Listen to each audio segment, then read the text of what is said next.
Assalamualaikum warahmatullahi wabarakatuh. Alhamdulillahirabbil alamin wa bihi nasta'inu ala umuri dunya waddin wassalatu wassalamu ala asyrafil anbiya'i wal mursalin sayyidina Muhammadin wa ala alihi wa sahbihi ajma'in, amma ba'du. Para pemirsa yang berbahagia dan yang dirahmati Allah Subhanahu wa taala. Izinkan saya bercerita tentang sekelumit kisah tentang sahabat Nabi Muhammad SAW yang bernama Abu Dujanah. Abu Dujanah ini selalu terburu-buru meninggalkan sholat jamaah subuh dan tidak mengikuti pembacaan doa Nabi Muhammad SAW. Dan pada suatu saat Nabi Muhammad ingin mengkonfirmasi dan menanyakan kepadanya, "Wahai Abu Dujanah, apakah kamu tidak punya keinginan sehingga tidak menungguku selesai berdoa?"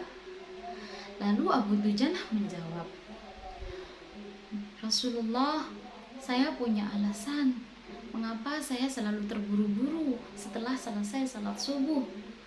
Saya memiliki tetangga dengan pohon kurma yang dahannya menjuntai ke pekarangan rumah kami. Jadi ketika angin malam bertiup, maka buah-buahnya jatuh ke pekarangan rumah kami dan kami akan bersegera untuk mengembalikan kepada pemilik pohon kurma tersebut. Sedangkan keluarga saya tidak punya apa-apa. Ketika anak saya bangun dan kelaparan, mereka akan memakan apapun yang mereka temukan. Dan pada suatu saat saya pernah menemukan anak saya dan melihatnya sendiri memakan buah kurma yang jatuh tersebut.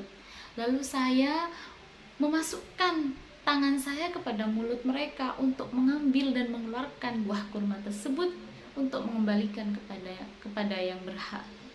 Lalu saya berkata, 'Nak, janganlah kamu permalukan ayahmu ini di hadapan Allah kelak. Dan demi apapun, sampai nyawamu pun habis, ayah akan mengeluarkan apapun yang ada di dalam perutmu dari buah-buah kurma itu dan mengembalikan kepada pemiliknya.'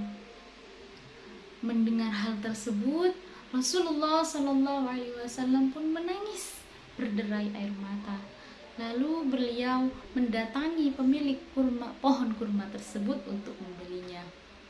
Dan Abu Bakar As-Siddiq datang dan berinisiatif untuk membelinya secara kontan, sehingga pohon kurma tersebut menjadi milik Abu Dujanah. Para pemirsa yang dirahmati oleh Allah, dari sepenggal kisah tersebut dapat kita ambil hikmah bahwasanya kita harus memperhatikan apa yang kita makan dan minum dan cara memperolehnya juga. Allah Subhanahu wa taala berfirman dalam Al-Qur'an surat Al-Baqarah ayat 168 yang berbunyi, A'udzu billahi minasyaitonir rajim. Ya ayyuhan nasu kulu mimma fil ardi halalan thayyiba. Al-ayah, yang artinya, wahai manusia, makanlah apa yang ada di bumi yang halal lagi baik. Kemudian Allah berfirman lagi pada ayat 172 yang berbunyi, A'udzu billahi minasyaitonir rajim. Ya ayyuhalladzina amanu kulu min thayyibati ma razaqnakum washkuru lillahi in kuntum iyyahu ta'budun.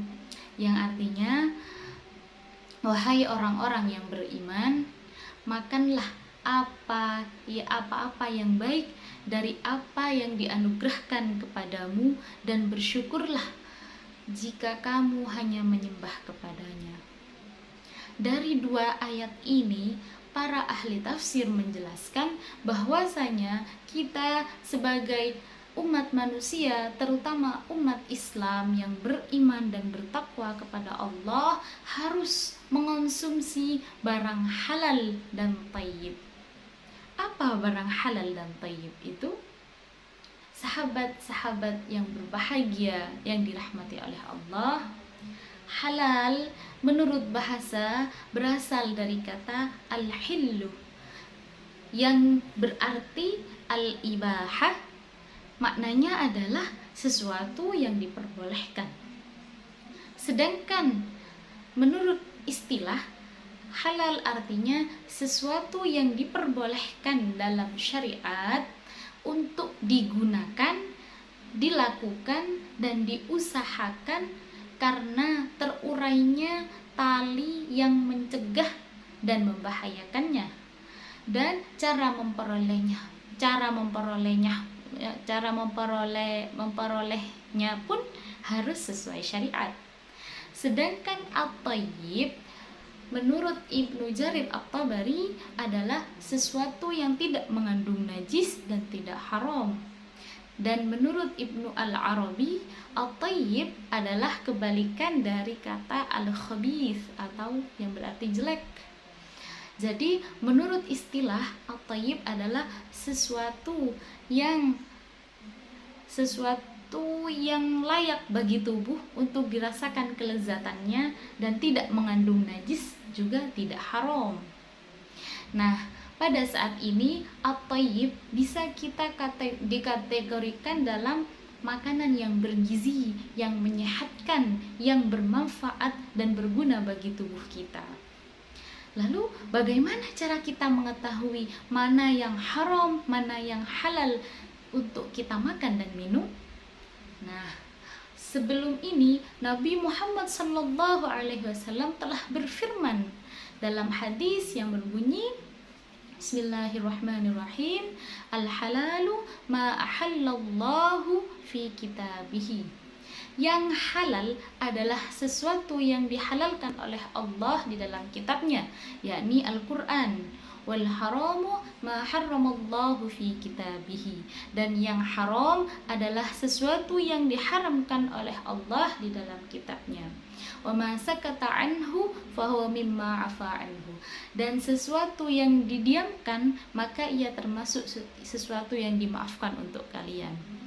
Jadi sesuatu atau makanan dan minuman yang halal dan haram dikonsumsi adalah jelas. Dalil-dalilnya sudah jelas baik di dalam Al-Quran maupun Al-Hadis. Maka dari itu, sebagai umat Islam yang berusaha beriman dan bertakwa kepada Allah, marilah kita membaca kembali, mengulang kembali dan belajar kembali tentang halal dan haram. Karena dengan kita terbebas dari barang haram dan selalu mengonsumsi barang halal, akan mendapat keridhaan Allah untuk selalu beribadah, untuk selalu bersyukur, untuk selalu melakukan kebaikan di kehidupan ini. Oleh karena itu, semoga kita semua selalu terbebas dari barang-barang haram dan selalu dipermudah untuk mendapatkan barang-barang halal, baik untuk dikonsumsi, digunakan maupun diusahakan. Sekian dari kami. Fa in akhta'at fahuwa minni wa in asabat fahuwa min fadli rabbi. Jika terdapat kesalahan maka itu murni dari saya pribadi, dan jika itu benar, itu hanya anugerah dari Allah Subhanahu wa taala. Wal afwu minkum. Wassalamualaikum warahmatullahi wabarakatuh.